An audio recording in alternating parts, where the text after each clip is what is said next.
এই জন্য শাপলার সাথে কোনোভাবেই ধানের শীষ প্রতীককে তুলনা করাটা যাবে না। রাষ্ট্রের লোগো, জাতীয় লোগো, গণপ্রজাতন্ত্রী বাংলাদেশের লোগো, ধানের শীষ কিন্তু সেটা না। অতএব এইটার সাথে ওইটা মিলানো যাবে না। এ ধরনের বক্তব্য একবারে ইন্টেনশনালি গায়ে পড়ে পায়ে পা বাঁধায় ঝগড়া করার জন্য এনসিপি এগুলো বক্তৃতা দিচ্ছে।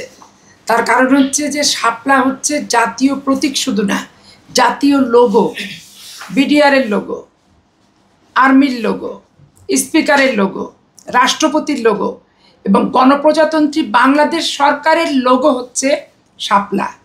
কিন্তু ধানের শীষ কি গণপ্রজাতন্ত্রী বাংলাদেশের লোগো?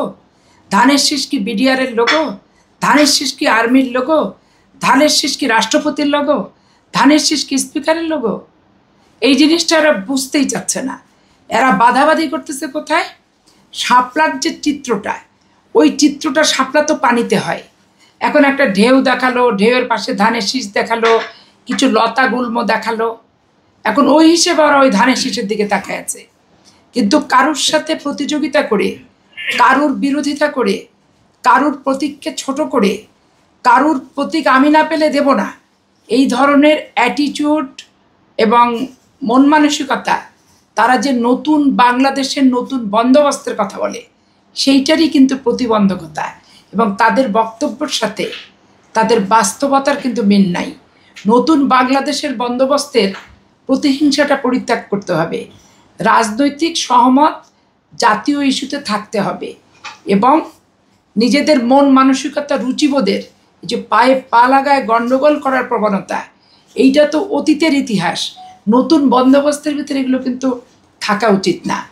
তো এই এনসিপির স্লোগান হচ্ছে নতুন বন্দোবস্ত, কিন্তু পুরানো বন্দোবস্তের চেয়েও নিকৃষ্ট অবস্থায় তারা বর্তমানে অবস্থান করছে এবং বিরোধিতাগুলোও ঠিক সেভাবেই করছে।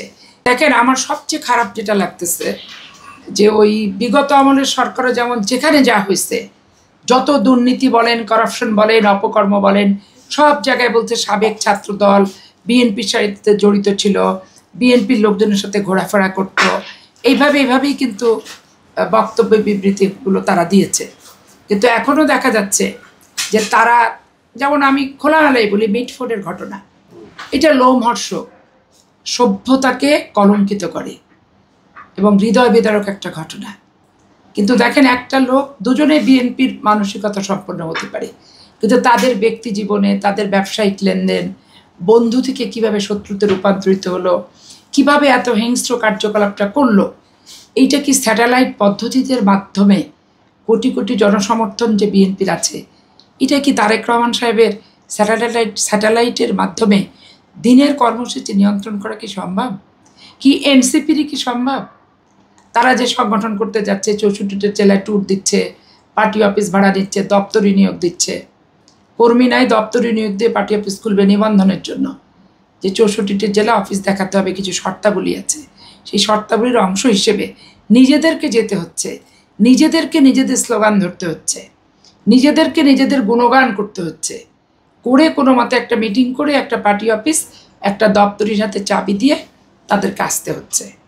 তাহলে তারা তো ছাত্র, তাদের এই যে 64টা ডিস্ট্রিক্টের পার্টি অফিস নিয়ে দপ্তরি নিয়োগের যে ব্যয়বহুল একটা খরচ প্রতি মাসের, সেইটার জবাবদিহিতা, আয়ের উৎস, এগুলো কিন্তু জনসমক্ষে বলেনি।